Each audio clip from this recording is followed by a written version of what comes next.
Welcome to this historical journey. Today, we're going to explore one of the absolute most mesmerizing structures in all of Eastern Christianity.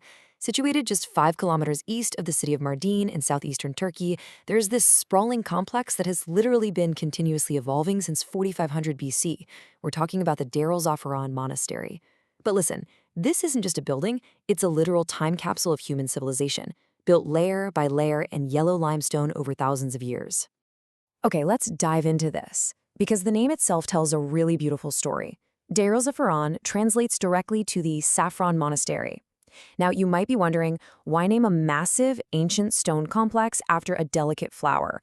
Well, historically, vibrant saffron flowers grew wild all around the monastery. And when you combine that with the stunning yellow limestone used to build these massive terraces, the entire complex just seemed to glow with the golden yellow hue of the saffron spice itself. It's truly breathtaking. 772. It is honestly kind of hard to wrap your head around that amount of time, right? But for 772 uninterrupted years, specifically from 1160 all the way to 1932, this exact complex served as the absolute global headquarters, the Patriarchate Center, for Syriac Orthodox Christians all over the world. It wasn't just some regional church, it was the backbone of Eastern Christianity for nearly 8 centuries. In this explainer, we'll be following this roadmap. 1. A millennia-old center of faith. 2. Architectural shift, paganism to Christianity. 3. More Hananyo and the domed church. 4. The mystery of the House of Saints. And 5. Cultural and educational legacy. Section 1. A millennia-old center of faith. So let's start our ascent at the very bottom, down at the literal foundation of the complex. To truly understand Deir al-Zafaran, we have to look at the staggering stacking of human civilization here. We're beginning way back around 4500 BC with a sun temple.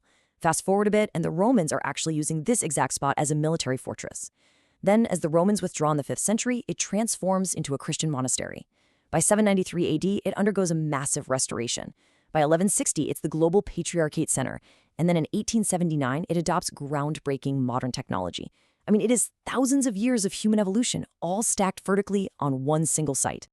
Section 2. Architectural shift, paganism to Christianity.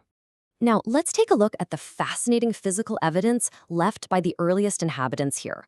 Long before any monks arrived, this land belonged to the Shemsi, which was an ancient community of sun worshippers.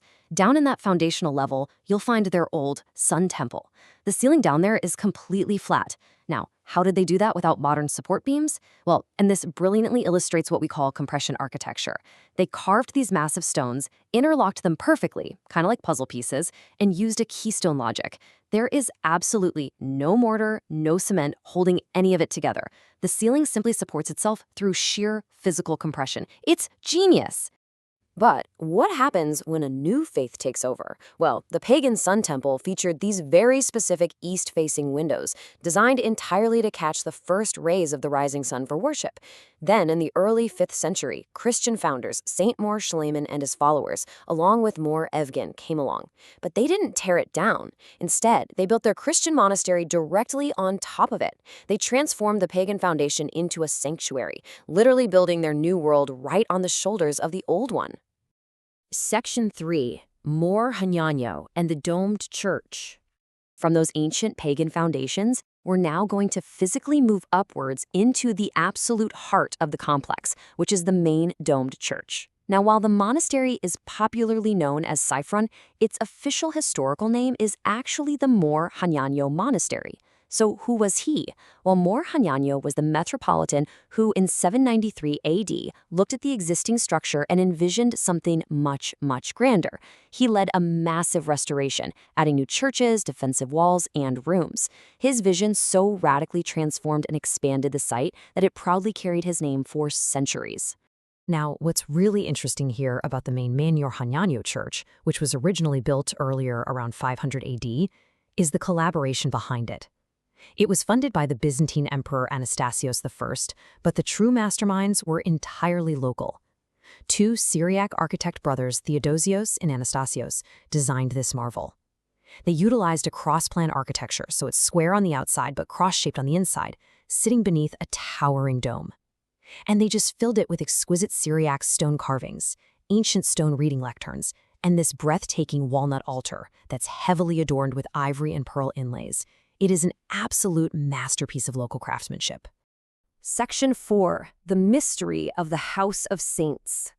Okay, let's step away from the grandeur of the main church for a second and walk toward the southern vault of the complex. The tone shifts a bit here. It's quieter, more hushed. This is the Beth Kadishe, or the House of Saints. Inside this sacred vault lies a staggering number, 52. Over the centuries, 52 Syriac patriarchs and metropolitans have been laid to rest within these specific walls. It is an incredibly sacred cemetery for sure, but there's a pretty major logistical mystery going on here. Think about the architecture of a standard and closed stone vault for a second. If you were burying 52 leaders in the traditional sense, laying them down to rest, you would run out of floor space very, very quickly. So how exactly did they fit 52 patriarchs into this one single room? The answer lies in a beautifully eerie and profoundly deeply rooted Syriac tradition. These patriarchs are not buried lying down in the earth. Instead, they're placed in niches within the stone walls, seated completely upright on wooden chairs. And, crucially, they are all facing east. According to their faith, they are positioned this exact way so that they are awake, seated, and perpetually waiting for the second coming of Jesus Christ. Section 5. Cultural and Educational Legacy. Finally, let's ascend up to the upper floors and the inner courtyards. Up here, away from the outside world, you'll find hundreds of small monk cells facing inward. But listen, this wasn't just a place for quiet isolation. It was a thriving, buzzing intellectual community. Deir Al-Zafaran was not just a place of prayer. It was effectively a globally recognized university of Eastern Christianity. Countless clergymen and patriarchs were educated right here. The monks engaged in rigorous studies of advanced theology, ancient philosophy, medical sciences, and deep linguistic studies. The knowledge preserved and expanded in this place shaped the intellectual landscape of the entire region for centuries. So the crucial point is that this history isn't dead, and it's not trapped in the past. It is entirely alive. The monks and students here preserve Syriac, which is a direct continuation of Aramaic, the very language spoken by Jesus. For over a millennium, these exact stone walls have absorbed the sounds of Aramaic prayers. In fact, if you visit today, you'll still hear those same ancient chants echoing through the corridors. And let's look at how the monastery built this amazing bridge between the ancient and the modern.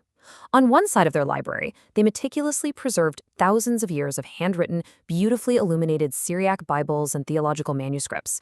But on the other side, they were total pioneers of modern communication.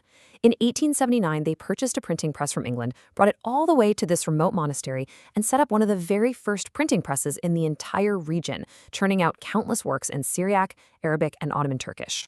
From a 4500 BC sun temple with a floating stone roof, all the way to an 1879 printing press driving modern education, Deir Al-Zafaran is a true monument to human resilience, faith, and intellect. But as we look at this final point, you really have to wonder. We've uncovered the architecture, the graves, and the texts, but if these ancient yellow limestone walls could actually speak Aramaic, what other brilliant forgotten histories of Anatolia would they reveal to us? Keep that in mind next time you think about the layers of history beneath our feet. Thanks for joining me on this explainer, and keep exploring.